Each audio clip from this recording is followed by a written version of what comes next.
Don't leave me.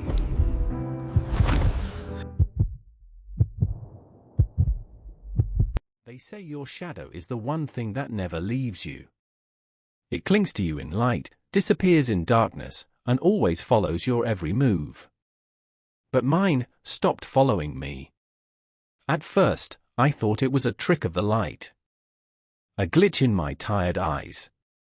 But what I discovered, what followed, was something no one could ever prepare for. It started on a Sunday afternoon. The kind of quiet, harmless day that doesn't warn you of anything sinister. I was standing by the window, sunlight spilling across the floor, when I noticed it.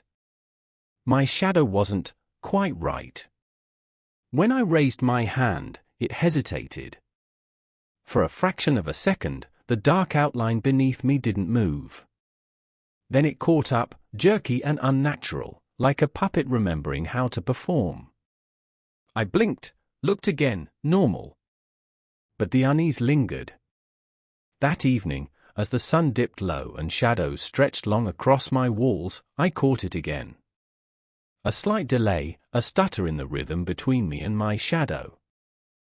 I laughed it off, told myself it was stress, poor lighting, maybe fatigue. But when I turned to leave the room, I swear it turned a split second after me. I told myself it was nothing. But part of me knew, shadows don't make mistakes. The next morning, the light felt wrong. Too bright, too sharp. When I walked into the kitchen, the tiles seemed to distort my reflection on the floor. My shadow was there, but thinner, darker, detached just slightly from my feet. I waved my hand. It waved back, perfectly. I stepped forward. It followed, a half step late. That half step haunted me all day. Later, as I walked outside, I noticed something horrifying. My shadow wasn't aligned with the others. Every tree, every object had its shape obeying the sun's direction, except mine. Mine leaned the wrong way. By afternoon, I stopped seeing it altogether. When I looked down, there was nothing. Just sunlight and bare ground. I remember whispering to myself, "Where are you?" And then, like it heard me, it appeared again, perfectly aligned, as if mocking my fear. That night, I didn't sleep. Because somehow, deep down, I felt like something was watching me from inside the dark. By the third day, the strange behavior became undeniable. My shadow no longer obeyed me, it observed me. When I brushed my hair in the mirror, it stayed still. When I turned away, it tilted its head. And once, just once, it smiled. A faint, curving distortion across the shadow's outline, like lips stretching where no mouth should be. I tried to test it. I moved left, it stayed still. I raised my hand, it lagged. I whispered, "What do you want?" And in the silence that followed, the air felt heavy, thick with static, until I heard it. Freedom. My phone fell from my hand. The voice wasn't loud, it was inside me, echoing like a memory that didn't belong. That was the moment I realized this wasn't a trick. My shadow wasn't broken. It was alive. The next day, the mirrors began to change. Each reflection showed something off, tiny delays, distorted smiles, movements that didn't match my own. When I leaned closer, the figure inside the mirror didn't mimic me anymore. It stood perfectly still, watching. I lifted my hand. It didn't move. Then, slowly, it raised its own, half a second later, fingers longer than mine, curling unnaturally. That night, I covered every mirror with sheets. But as I tried to sleep, I saw faint outlines shifting beneath them. The shadow wasn't trapped in reflections anymore, it was using them. Testing them. When I finally dared to look, I saw my reflection move before I did. It turned its head slightly, smiled, and whispered back at me, though my lips never parted. That's when I knew. It was no longer a reflection. It was a presence. The first whisper came just past midnight. A low, almost musical murmur. My name. I turned on every light. The sound stopped. But when I spoke aloud, something replied from the darkness behind the dresser. Don't pretend you can't hear me. The whispers followed me everywhere, in the kitchen, the hallway, even in daylight. They weren't random, they responded. When I moved, they paused. When I stopped, they breathed. And each night, they got closer.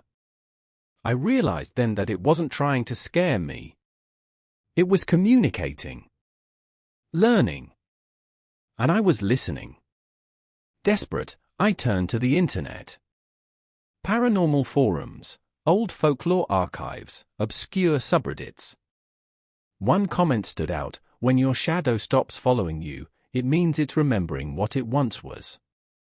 Then, an ancient reference, the broken shadow. A tale of a person whose shadow gained independence after a deep emotional fracture, grief, guilt, trauma. Once separated, the shadow would seek to consume its host, to replace them. That night, I saw it again, standing on the far wall, no light behind me. It didn't move. It simply tilted its head. And for the first time, I realized it didn't need light anymore. When the voice finally spoke in full, it was using my own tone. I've seen every thought you've buried. Every fear you've hidden. You made me. Sound cue, distorted voice layers. One male, one female, both slightly delayed. It moved toward me, rippling across the wall like smoke, and stopped inches away. You wanted to forget. I never did. I stumbled back, light shaking in my hand, but the shadow swallowed it whole.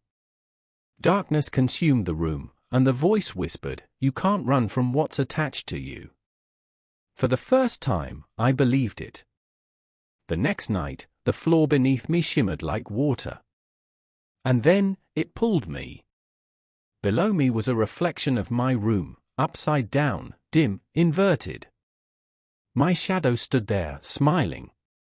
It reached out its hand. When our hands met, images flooded my mind, memories that weren't mine.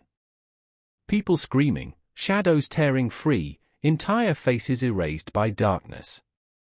It wasn't a ghost. It wasn't a curse. It was a predator. I ripped myself free, collapsing on the floor, gasping. When I looked again, the shadow world was gone. But I could feel it, lurking beneath the surface of reality, waiting for me to slip again. I decided to end it. My shadow isn't me, I whispered. It doesn't own me. The air trembled. The walls warped. The shadow rose, massive, forming a hollow figure behind me. You can't escape what you are, it hissed. The room darkened until only my flashlight remained, a tiny beam swallowed by endless black. And then I faced it. I screamed, "Follow me!"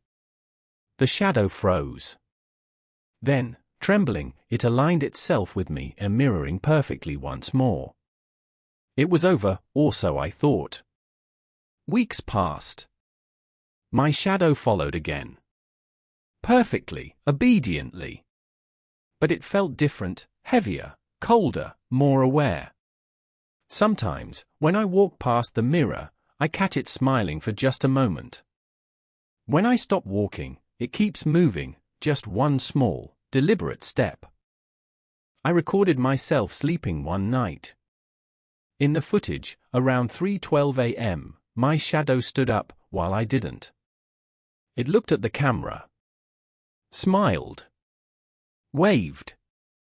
I deleted the video. Now, every night before I sleep, I whisper to it, hoping it listens, "Stay with me. Don't take me." And sometimes, when the lights flicker, it whispers back, "Soon."